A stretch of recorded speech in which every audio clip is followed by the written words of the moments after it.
Bueno, muchas gracias a todos por estar aquí esta tarde. Más que presentarme a mí, quiero presentar un poco mi obra. Y al final, en cualquier caso, se darán cuenta de quién soy.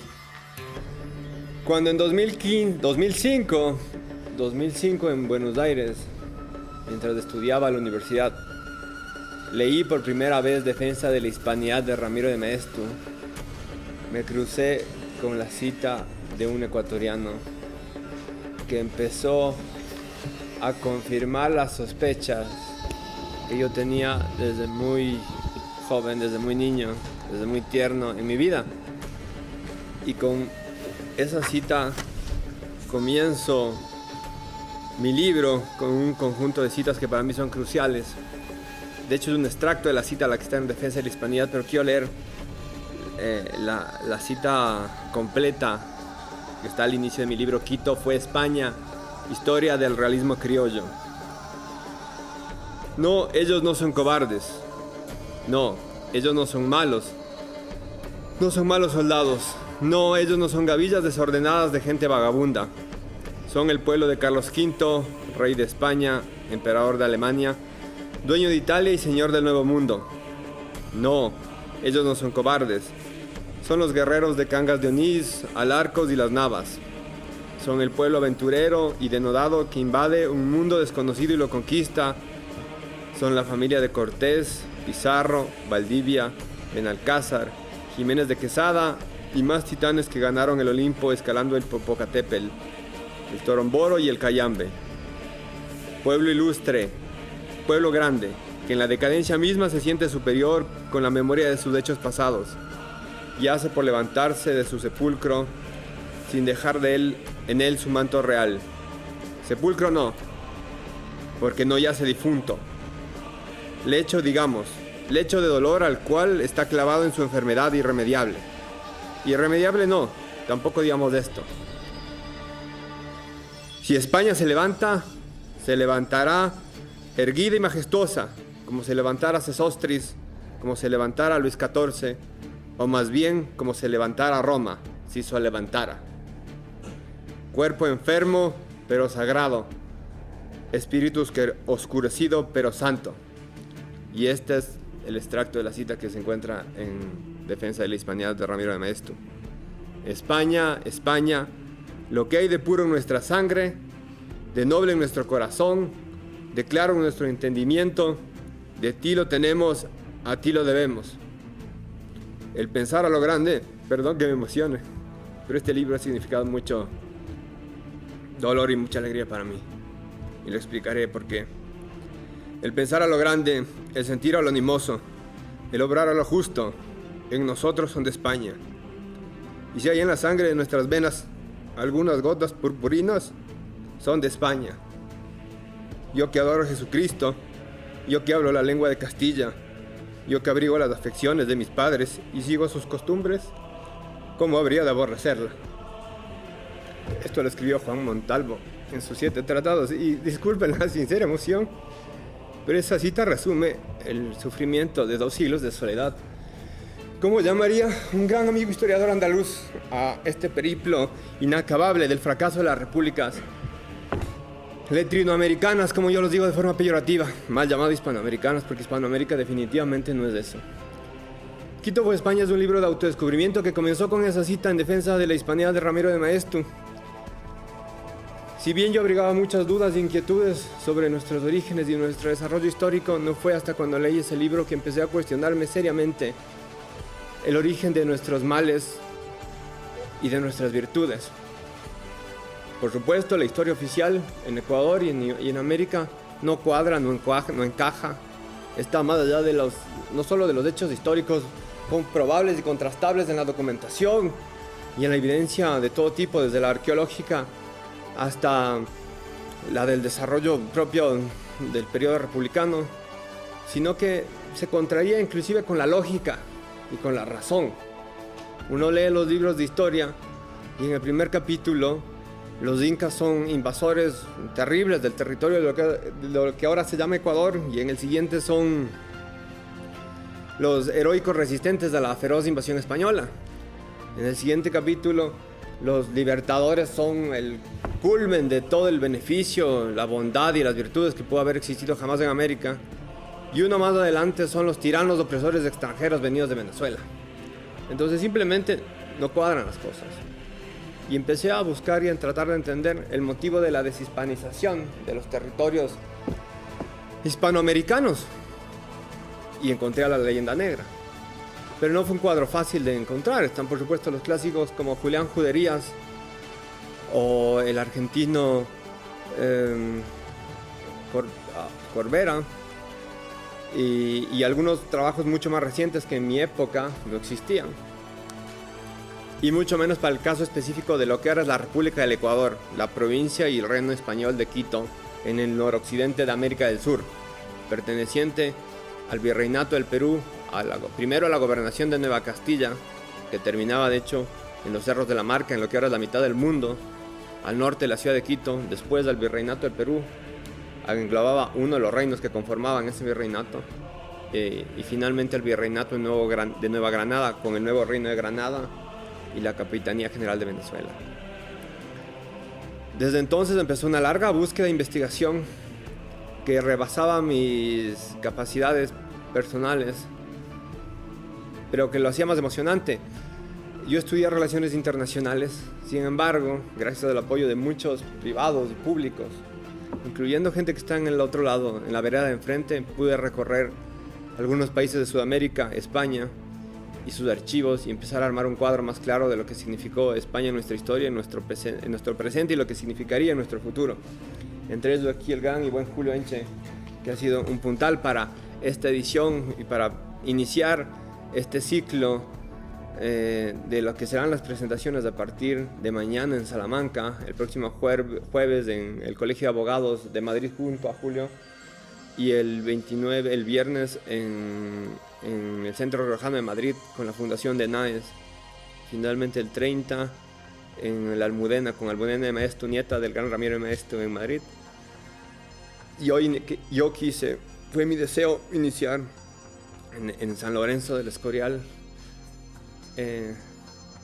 esta cuenta de mi trabajo frente al Real Monasterio del San Lorenzo del Escorial, donde nuestros reyes dictaron leyes tan sabias de gobierno para sus reinos indianos, que por cierto Quito muchas veces se lo ha llamado, y aquí hay un experto al respecto, el Escorial en los Andes. Entonces con mucha más razón quería que simbólicamente hoy iniciáramos esto aquí.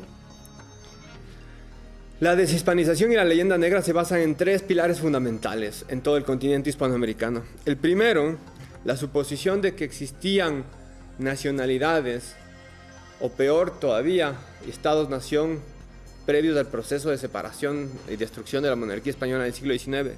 ¿Qué quiero decir con esto? Que se supone en los relatos de la historia oficial que había una nación ecuatoriana o una nación peruana o una nación colombiana preexistentes a la fase de la conquista en el siglo XVI, cosa que es por supuesto absolutamente falsa. El Ecuador, Colombia, Perú, Chile, Argentina y los demás países de lo que ahora conforma Latinoamérica son el resultado de este proceso histórico que llegó finalmente con la separación de los territorios de la monarquía española en América, pero de ninguna manera preexistían. El Estado-Nación España, no la nación cultural, tampoco existía. El Reino de España es producto también de este proceso. Se conforma en la década de 1830. Y el entendimiento más básico que en todos nuestros países, igualmente aquí, se tiene, es pensar en los estados actuales de un Estado-Nación España versus un Estado-Nación Ecuador, y que se encontraron estos dos y se enfrentaron y el uno ocupó al otro. Por supuesto que no fue así. El otro pilar fundamental es que por esta primera razón se asume que España, la monarquía española en América y sus territorios, sus reinos americanos, que no se les conoce como reinos, la mal llamada colonia, eran una potencia de ocupación extranjera en el continente. Que América no era parte integral de la monarquía española. Yo lo resumí de forma lo más sencilla posible. Quito fue España, aunque es algo más complejo que eso, en el título de mi libro.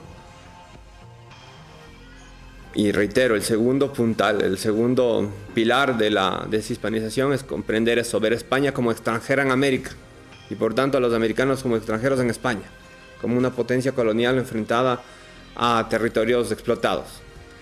Y el tercero de todos estos, el más importante quizá de todos los pilares, que es el objeto principal de mi libro y por el cual tuve que documentar y justificar 3 siglos de historia borrada en nuestros colegios y universidades para dar el contexto suficiente para entender lo que pasa en la supuesta independencia, es creer lo que todos sabemos, que es la leyenda negra por definición, pensar que absolutamente todos los males, desgracias y desdichas que tiene el continente americano hasta el día de hoy son producto de España, que por supuesto también es falso. A partir de esa comprensión inicial, el desarrollo de la investigación histórica nos va mostrando la realidad de los hechos. Primero, que la nación española, que es una de las 5 principales y más importantes naciones históricas del occidente europeo, conjuntamente con Francia, Alemania, Italia y el Reino Unido, Gran Bretaña, tiene una conformación de más de un milenio y medio en un proceso histórico muy largo, que en el caso de España es bisecular, es trisecular y bicontinental a partir del siglo XVI, cuando, a pesar de haber estado dividido en varios reinos, los 5 reinos medievales, que son el astur-leonés como el tronco de los demás, el de Castilla, el de Aragón, el de Navarra, el de Portugal, finalmente consiguen una unidad política bajo el cetro de los reyes católicos y sus sucesores, momento que coincide en esa sinfonía de los pueblos, como también la llamaría Maestu, y en esa sincronicidad, como la diría Carl Gustav Jung, y en esa diosidad, como diría algún amigo carlista, en esos hados del destino divinos que suceden porque tienen que suceder. Sucede que cuando logran la unidad de todo el territorio de España, la tota restitute a Hispana es de Nebrija, se lanzan hacia la conquista de un nuevo mundo. ¿Y qué fue la conquista sino más que la expansión de la naturaleza política, jurídica, cultural y religiosa de España en América? Fue anexar estos territorios y darle su misma categoría y paridad en cada uno de los sentidos.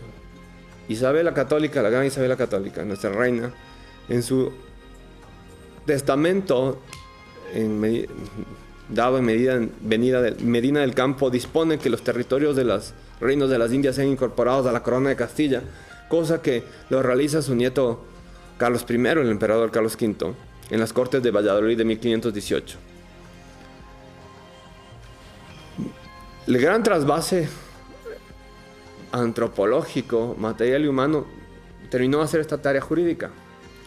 Y se crearon así, como hay varias Españas en la península, muchas otras Españas en el continente americano, que se les llama de esa manera en los documentos históricos, pero que sobre todo sigue viva y presente en la historia más profunda de todas, que es la historia del ser hispano, que está presente desde el medio oeste de Estados Unidos hasta la Patagonia argentina chilena.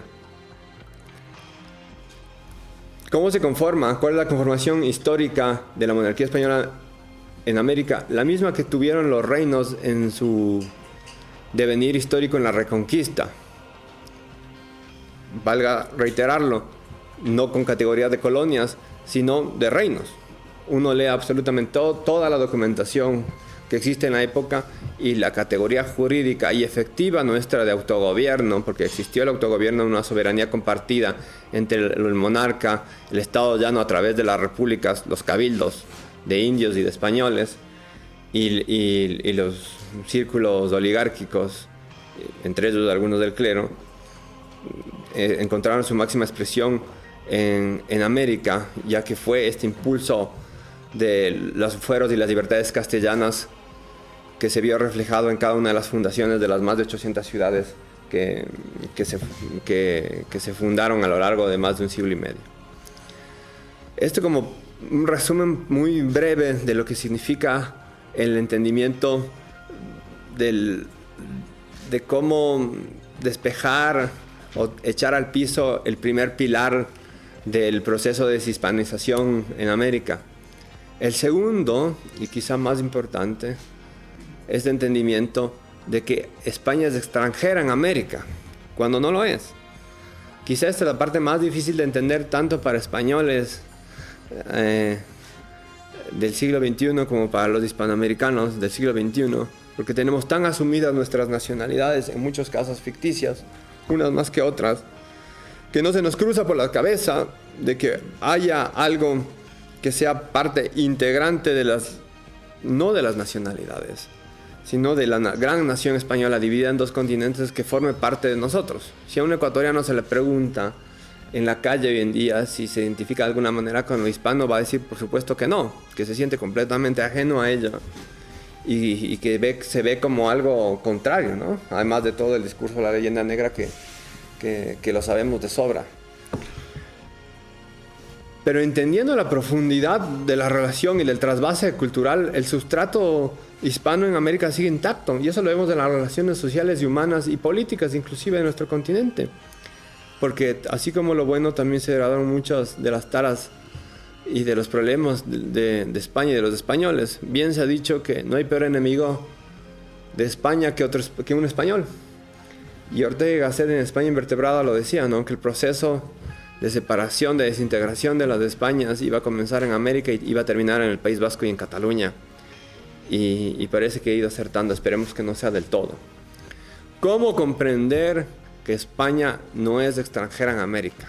¿Cómo comprender que por supuesto que América tampoco es extranjera en España?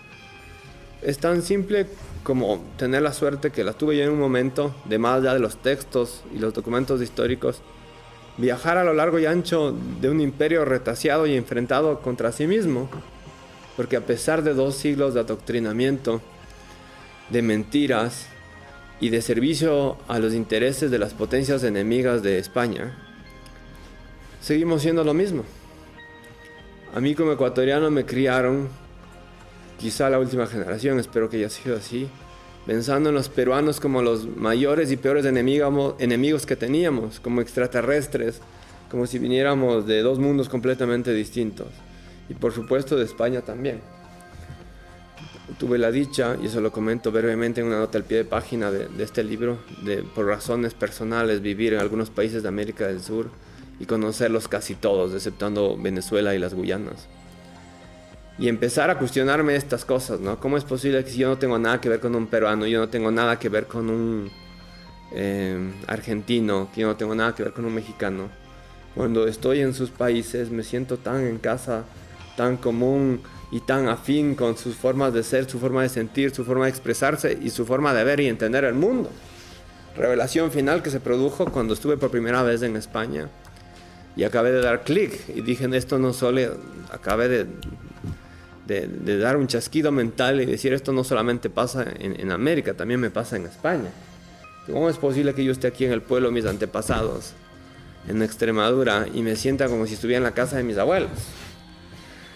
Y dije, más allá de cualquier revisión, reitero, documental, histórica y demás, hay una realidad, y la realidad es que seguimos compartiendo un sustrato importantísimo, no todo por supuesto, en una extensión territorial tan grande como fue el Imperio Español en 5 continentes. Hay sus particularidades y peculiaridades, como las hay aquí mismo dentro de la península, de la España peninsular, de la España europea, como les llamo yo, porque hay otras tantas Españas americanas, pero es indudable que seguimos siendo los mismos.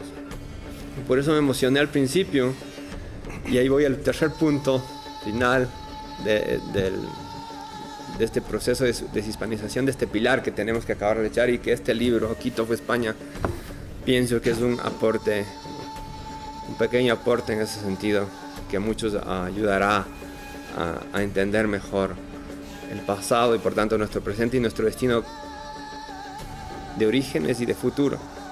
El tercero es esto: tenemos 2 siglos de repúblicas, de republiquetas como las llamo yo, en Hispanoamérica, fracasadas por completo, de forma absoluta, que han demostrado hasta la saciedad y el hartazgo, de forma obscena, que no sirven, que son enemigas de sus ciudadanos, que están al servicio sus oligarquías de élites extranjeras que justamente realizan lo que se achaca a España, la explotación más inmisericordia del continente hispanoamericano, y que no les importan nuestros países.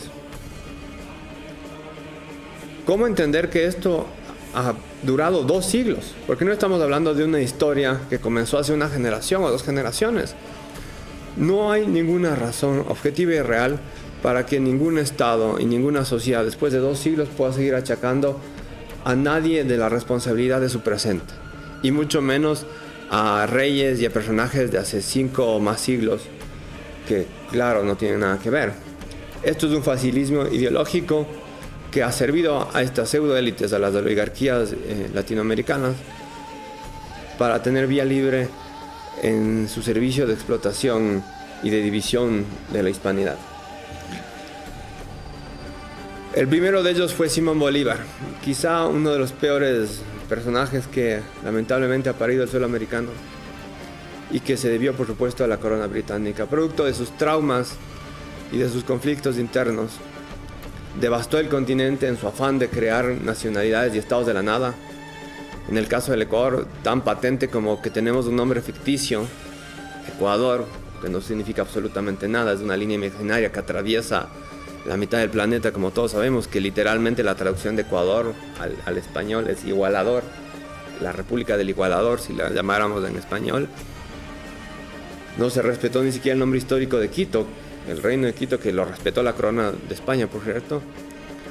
Y no solo se pretendió borrar el pasado hispánico, sino también el prehispánico.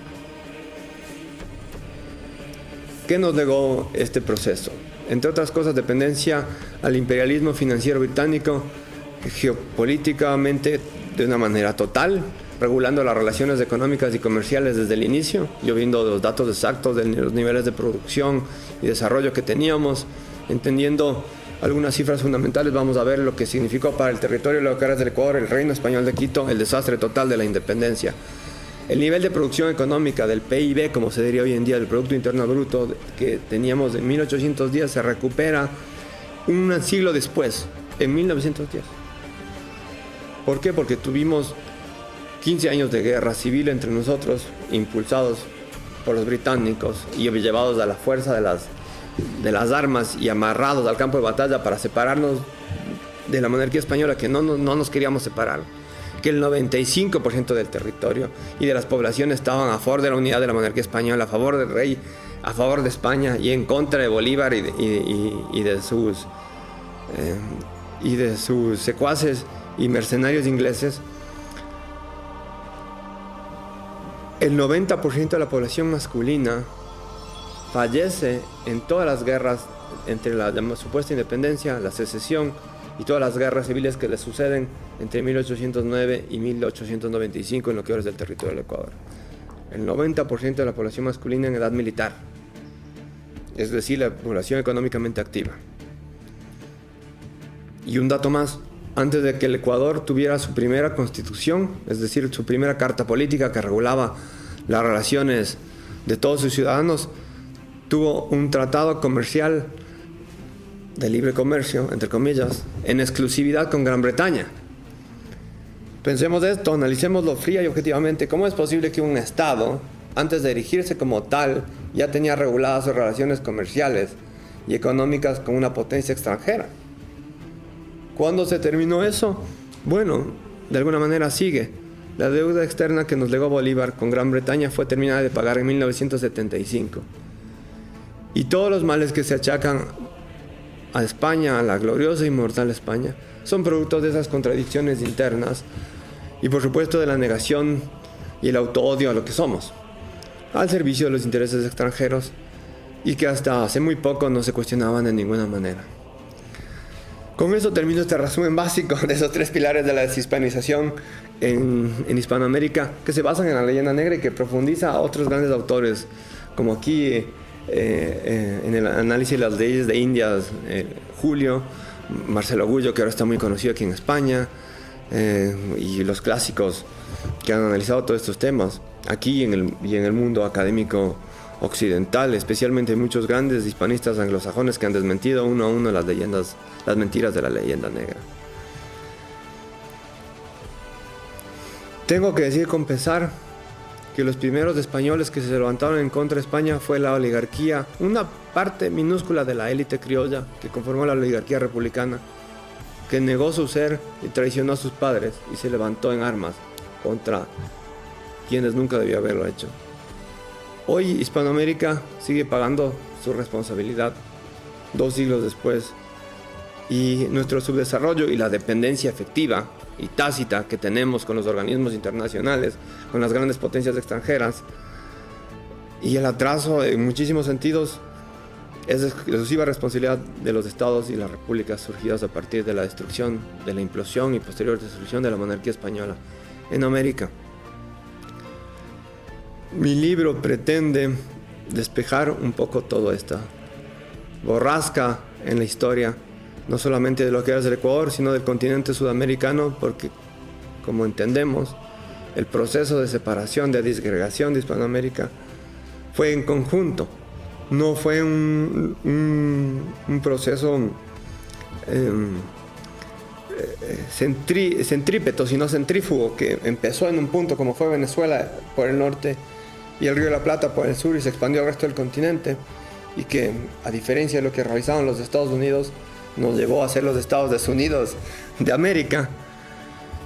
Bien valga terminar con esto. Muchas veces en las relaciones internacionales se utiliza este término para referirse a la disgregación antinatural de ciertos territorios que tienen una unidad política, cultural y económica. La balcanización. Y siempre en nuestros textos, muchos que revisan la leyenda negra y el pasado del origen de las repúblicas, se habla de la balcanización de Hispanoamérica, pero es un término completamente anacrónico, porque la balcanización es un hecho del siglo XX. Nosotros a inicios del siglo XIX sufrimos la latinoamericanización de Hispanoamérica, y eso es lo que debemos tener claro, que Latinoamérica está enfrentada a su pasado español, y que mientras no se reconcilie y encuentre en sus orígenes su destino, no habrá solución para estados que han demostrado en su traición nada más que sangre, sudor y lágrimas para la mayoría, sino el total de sus ciudadanos. Muchas gracias.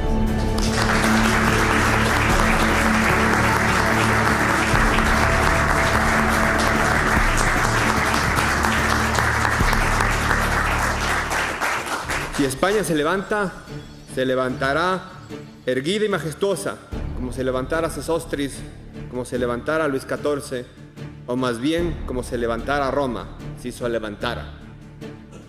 Cuerpo enfermo, pero sagrado. Espíritu oscurecido, pero santo.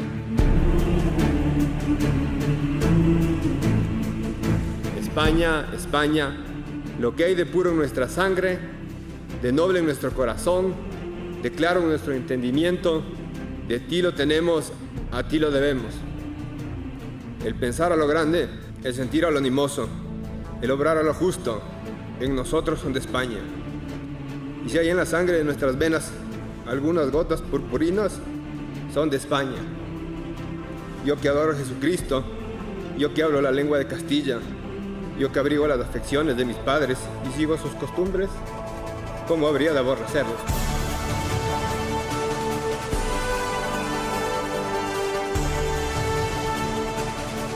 Esto lo escribió Juan Montalvo en sus 7 tratados, y disculpen la sincera emoción, pero esa cita resume el sufrimiento de 2 siglos de soledad. ¿Cómo llamaría un gran amigo historiador andaluz a este periplo inacabable del fracaso de las repúblicas latinoamericanas, como yo los digo de forma peyorativa, mal llamado hispanoamericanas, porque Hispanoamérica definitivamente no es eso? Quito por España es un libro de autodescubrimiento que comenzó con esa cita en defensa de la hispanidad de Ramiro de Maeztu. Si bien yo abrigaba muchas dudas e inquietudes sobre nuestros orígenes y nuestro desarrollo histórico, no fue hasta cuando leí ese libro que empecé a cuestionarme seriamente el origen de nuestros males y de nuestras virtudes. ¿Cómo comprender que España no es extranjera en América? ¿Cómo comprender que, por supuesto, que América tampoco es extranjera en España? Es tan simple como tener la suerte que la tuve yo en un momento, de más allá de los textos y los documentos históricos, viajar a lo largo y ancho de un imperio retaseado y enfrentado contra sí mismo, porque a pesar de 2 siglos de adoctrinamiento, de mentiras y de servicio a los intereses de las potencias enemigas de España, seguimos siendo lo mismo. Tuve la dicha, y se lo comento brevemente en una nota al pie de página de este libro, de por razones personales vivir en algunos países de América del Sur y conocerlos casi todos, exceptuando Venezuela y las Guyanas. Y empezar a cuestionarme estas cosas, ¿no? ¿Cómo es posible que si yo no tengo nada que ver con un peruano, yo no tengo nada que ver con un argentino, que yo no tengo nada que ver con un mexicano, cuando estoy en sus países me siento tan en casa, tan común y tan afín con sus formas de ser, su forma de sentir, su forma de expresarse y su forma de ver y entender el mundo?